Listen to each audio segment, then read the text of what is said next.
Well, not in my lifetime, and maybe not in your lifetime either. Here's the issue. There's two aspects to cybersecurity, cyber espionage you have to understand that are always the gifts that keep on giving. Number one, from a nation state's perspective, it's a very efficient way of doing espionage.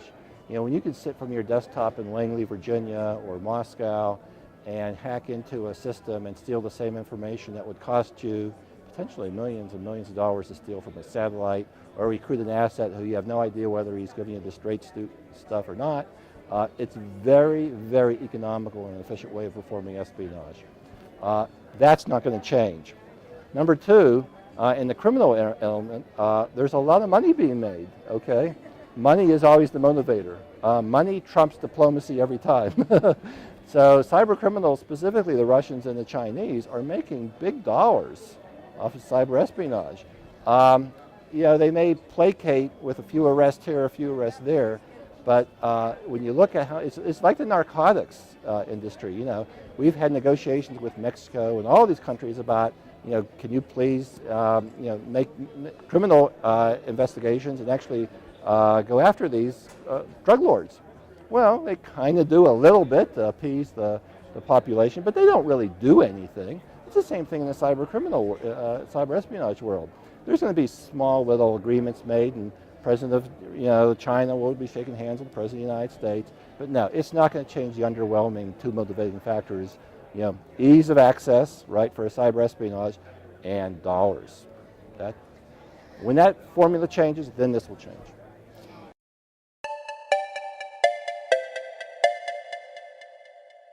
It's not going to factor into the next election or other more pressing issues, frankly, number one. Number two, you've got candidates who really don't want to discuss it because, frankly, the whole reason we don't have good legislation or good technology is because so few people who can affect change understand it. Almost no one really understands what to do well. These candidates, not one of them really understands the real issue. And more important than that, there's not really much they can do in a 4 to 8 year period, I think, to affect it unless they really dedicate a lot of time to it. And frankly, they're just not going to do that. So I don't think there's going to be a big motivation for them to take on the issue. It'll probably remain a congressional debate on legislation such as data sharing or insurance, you know, protection, and those things, frankly, are meaningless to the overall issue. So I'm very much a pessimist when it comes to any changes now or in the next 4 years.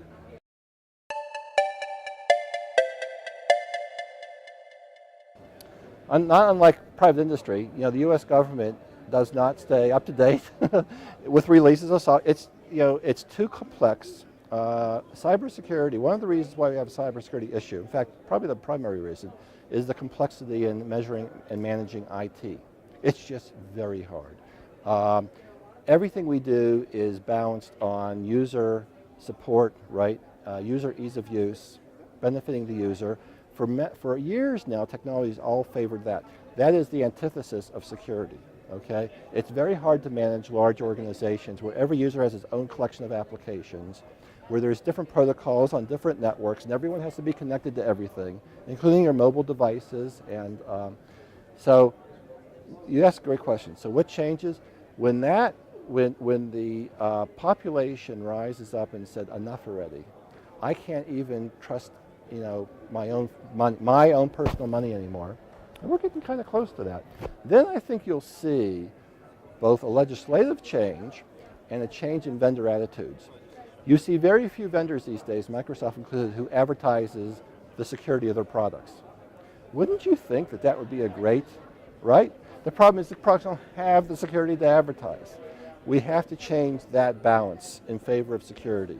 And only when that happens will you now see a change. Systems will become less complex, they'll become more secure, easier to manage, all right? There will be an impact to user efficiency and user ability to use tools. Okay, right now the pendulum swung all the way over in front of the user. You're going to see that swing back again. You may not be able to dial in from your laptop or from your phone into your corporate network and approve the next week's payroll. I believe companies do that. So I think you'll see a decrease in user efficiency and ability to do things, and simply move in the favor of more security. It's only when that changes will you be able to feel confident about your taxes.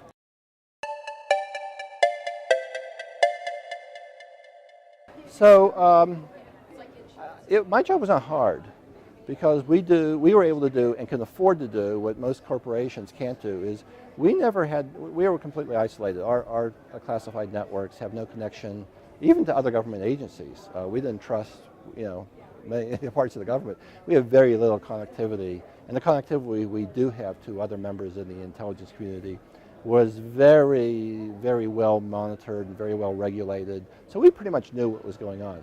Private industry survives by its connectivity to the internet. That's how they talk to their customers. That's how they deal with their salespeople. That's how they move information to their regulators. It's all tied up in the internet, right?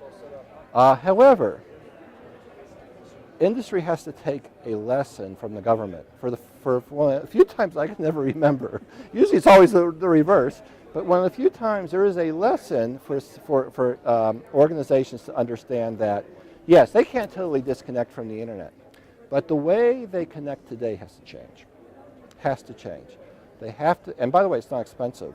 They have to rethink about how they use the internet, who gets to connect to the internet, how they connect to the internet, and when they connect to the internet. They have to do much more segmentation, much more isolation, okay? Firewalls alone are not going to help them, all right? But they haven't learned that lesson yet. Firewalls alone, they have to do better network segmentation, very much like the government learned many years ago, that the only way to keep hackers at bay is to literally keep them at bay. And when they do that, then they'll see basically more trust of their internal network. And I work, with a couple of vendors, with a couple of clients right now, and they all said this is impossible. We have too many. We need the internet services to do with our vendors, third parties, customers. I'm not saying you stop that, but you do have to make it a little bit harder on them and on your employees to talk and interact with them. Companies who've agreed to do that, the amount of hacking and malware incidents in their internal network has gone right off the table. And so what sort of techniques, like multi-factor authentication? Yeah, that helps, and I'll show this in the presentation this morning, by isolating the networks well, and by making restricted connections from virtual clients as opposed to real clients, all the way through your network, through a network tunnel to a DMZ. That way, all the processing and all the activity that you do with the internet stays on that server. It never walks back into all you see on the virtual thin client are the mouse clicks, and you're just seeing a picture of what's occurring out on that server. And you isolate all the activity to that server. Now that sounds great. The bad news is, well, how do I move data that I need from that server into my internal network? That gets a little thornier, it gets a little bit more complicated, but there are products and ways of doing that make it, I wouldn't say it's not magic, but it makes it much easier on the employees to actually do their job. Companies are picking up on that. I'd say 3 years ago there was no one in this business. You had to really build it your own with baling wire, whatever they call it, chicken feet wire, whatever that. Now in the last 2 to 3 years there are at least half a dozen companies who sell products that allow you to do complete network segmentation, that allow you to, in a secure way, move data back and forth between the two networks, a growing field. That, by the way, is getting a lot of criticism from the other vendors in other business because they see their business, the firewall industry, the monitoring industry, they're saying, well, wait a second, we're not in that industry. We better speak ill of them.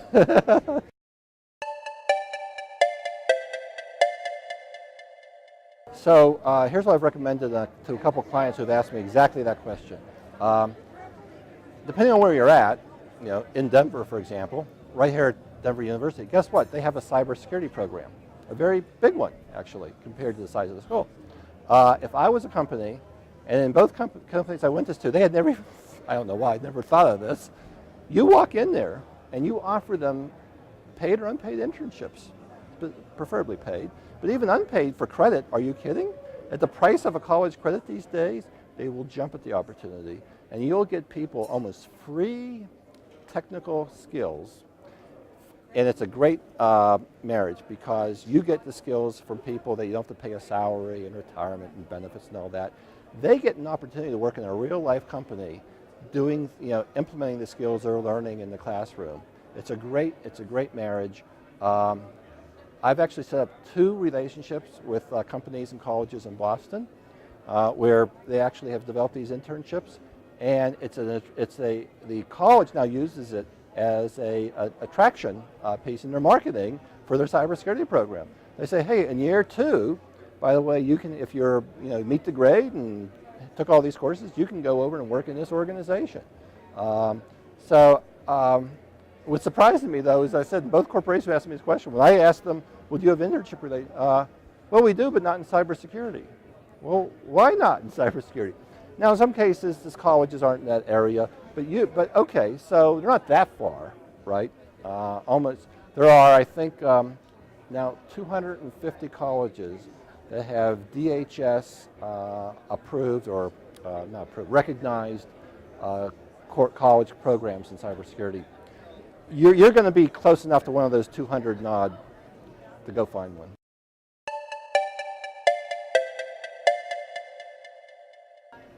There are most of the cybersecurity people in government are more upper grade level people. The people who do the actual work these days are contractors. There are, handfuls of government staff cybersecurity specialists working as a government employee. I shouldn't say handful, there are more. But what you're seeing increasingly is senior people running programs, right, cybersecurity programs. However, almost all the work in the government, the actual on-hand tactical operational daily work, is being done by contractors. I'm not, by the way, I don't necessarily support that idea. I'd rather it be the reverse, but that's the truth. That's how they got around it. They don't have to hire and care for and feed the life of a cybersecurity officer. They just go buy it as a service.